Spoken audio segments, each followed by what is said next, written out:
Vejam só essa história. Meu nome é Paula e hoje eu vou contar a minha história. A maioria das pessoas, e nisso eu incluo as minhas amigas, sempre falam que a caçula de uma família é sempre a mais paparicada. Só que comigo não era assim.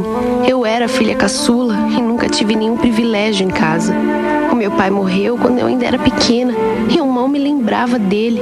E quem cuidava da casa era minha mãe. As minhas duas irmãs, a Viviane e a Érica, eram as queridinhas dela. Eu sempre me senti diminuída perante as duas. A Érica era uma louca. Tudo bem que ela estudou e trabalhava numa grande agência de comunicação. Ela vivia trocando de namorado, mas a minha mãe fazia vistas grossas. E não queria acreditar que a filhinha era na verdade uma vagabunda, que só pensava em homem. Já a Viviane era certinha. Ela estava de casamento marcado com o Miguel, um otário que era tão careta quanto ela. Eu sempre desconfiei dele. Aquele jeito sonso não me enganava. Dizem que quando um homem é muito santo, é porque esconde alguma coisa. E eu sempre achei que por trás ele deveria aprontar e muito. Ele não saía lá de casa, minha mãe o tratava como se ele já fosse da família, o que me deixava muito irritada. Todos eles demandavam tanta atenção que eu acabava ficando de escanteio. Eu cresci assim, me sentindo uma idiota que nunca tinha vez.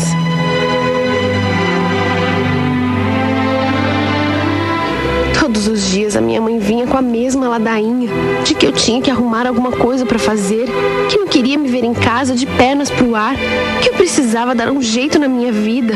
E realmente eu não trabalhava e não era porque eu não queria, mas porque eu não conseguia arrumar nenhum trabalho legal que me interessasse. Eu nunca me achei inteligente, sempre me achei limitada e esse era o meu problema. Desde que eu larguei o Eduardo, há pouco mais de um ano, eu não ficava com ninguém. E isso porque eu estava apaixonada por outro homem. Eu sempre achei que eu tinha nascido para cuidar do meu marido e dos meus filhos. Por que então eu ia arrumar um trabalho só para fingir que eu estava preocupada com a minha carreira? Sendo que isso nunca foi uma coisa válida para mim. A minha mãe não entendia o meu ponto de vista e a gente brigava todos os dias, pois ela queria que eu fosse igual às minhas irmãs.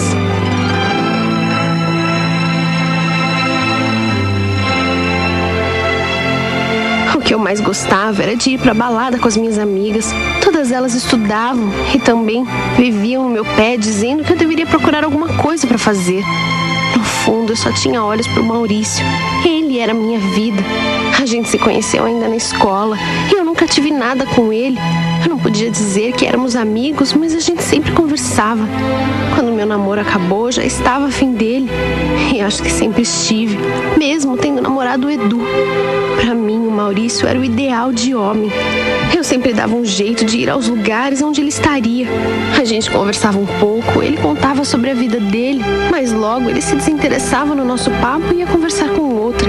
E eu ficava sem ação, sem saber o que fazer. Mas eu tinha que ter calma, pois era apenas uma questão de tempo para rolar alguma coisa entre nós.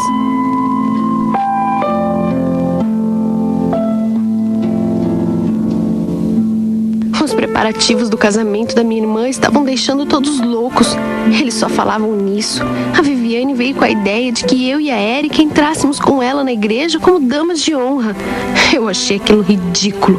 Eu deixei bem claro que eu não ia participar dessa palhaçada.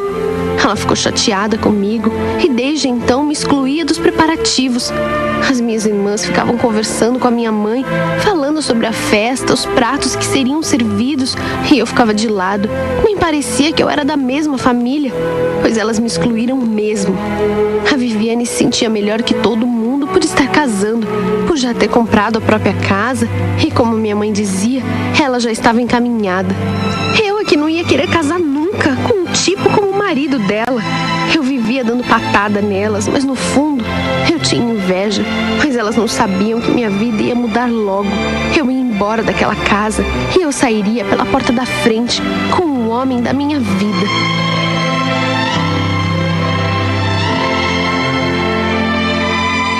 Eu andava desesperada por causa do Maurício. Quanto mais a gente se encontrava na balada, mais eu pensava nele. Comecei a achar que de repente o lugar onde a gente se cruzava não ajudava. Era sempre muito barulho, muita gente. Como ia rolar uma aproximação se não havia clima para isso? Eu não aguentava mais esperar que ele tomasse a iniciativa e comecei a dar um jeito de forjar uns encontros onde eu sabia que ele ia passar. Só de olhar pra ele eu ficava louca. Eu nunca havia gostado de um homem assim antes. E eu não sabia explicar o que acontecia comigo. Eu sentia que eu ia explodir a qualquer momento, que eu não ia me segurar. Ele sempre perguntava as mesmas coisas, se eu estava trabalhando, o que eu estava fazendo da vida, e eu não tinha muito a dizer. Falava das baladas, ele perguntava das minhas irmãs, mas era só isso. Ele logo dizia que tinha que ir para resolver uns assuntos. Ele falava isso sempre, e a gente não tinha papo. Eu sabia que, assim como eu, ele ficava abalado quando a gente se encontrava, mas eu não entendia por que ele era tão tímido comigo.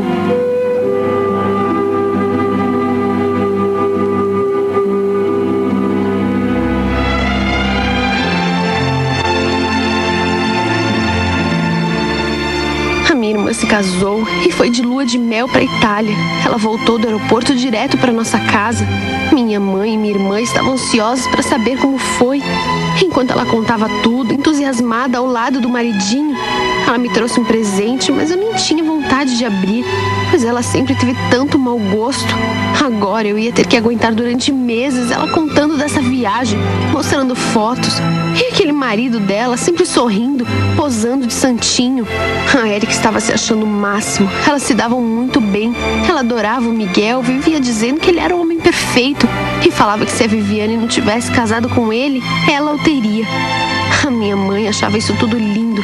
Era a típica família feliz, da qual eu não me sentia parte.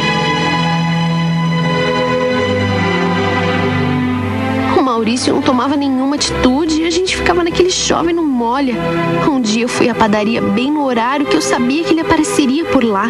Quando ele apareceu com uma moça, eu sempre o via com alguma mulher, mas eu não ligava, porque eu achava que era de mim que ele gostava. E as minhas amigas achavam isso também. Nesse dia ele me cumprimentou e disse que tinha uma boa notícia para me dar. Quando o Maurício me pediu para dar os parabéns, pois ele estava de casamento marcado com aquela Zinha, eu quase caí para trás. Foi como se eu tivesse sido atropelada por um caminhão. Eu não conseguia entender direito, mas era isso mesmo. Ele disse que fazia questão de me convidar para o casamento. E a idiotinha ainda disse que se eu era amiga dele, seria bem-vinda. Eu não conseguia mais olhar para eles, porque eu queria ir para casa chorar.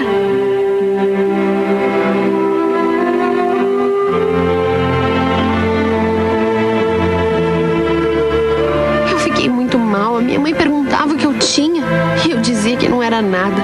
Até as minhas irmãs ficaram em cima, querendo saber o que tinha acontecido comigo. Eu deveria odiar ele pro resto da minha vida, mas eu não conseguia. Eu o amava mais do que tudo e não me conformava de perdê-lo assim pra qualquer uma. A Érica, que era quem mais pegava no meu pé, não estava nem aí pra mim. E um dia que a Viviane veio nos visitar, a Érica disse que queria aproveitar que estávamos todas reunidas e dar uma notícia que ela queria dar já há algum tempo. Nós podíamos nos preparar, pois em breve teríamos mais um membro na família. Todo mundo ficou meio sem entender e ela acabou confirmando que estava grávida e disse que não podia falar de quem era, pois era uma produção independente.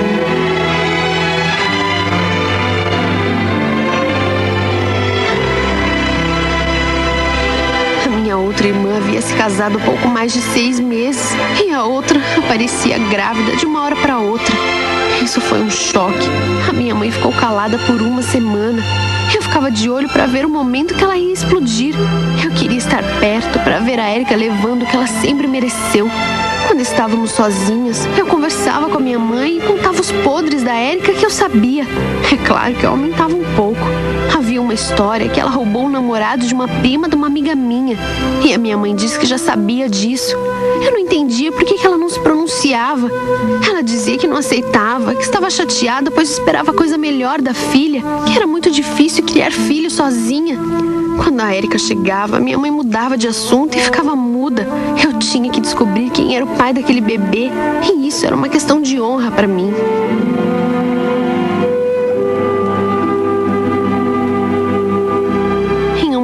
Quando eu estava saindo, a Érica veio querendo me dar uma lição de moral, dizendo que eu tinha que arrumar um trabalho, que ela estava cansada de me sustentar, que eu não queria saber de nada na vida, e a minha mãe a apoiou, as duas contra mim.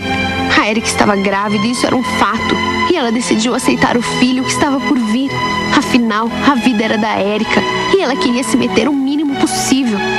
Eu fiquei chocada. Se fosse eu que chegasse grávida em casa, ia ter a maior confusão. Mas como era a Érica, ela nem ligava. Eu andava chateada. O Maurício mandou um convite do casamento pra mim. Vejam só a que ponto ele chegou. Era muita crueldade. Eu não tinha com quem desabafar. Eu me sentia sozinha, todos contra mim. As minhas irmãs ainda posavam de bonitas nisso tudo, achando que podiam me dar lição de moral.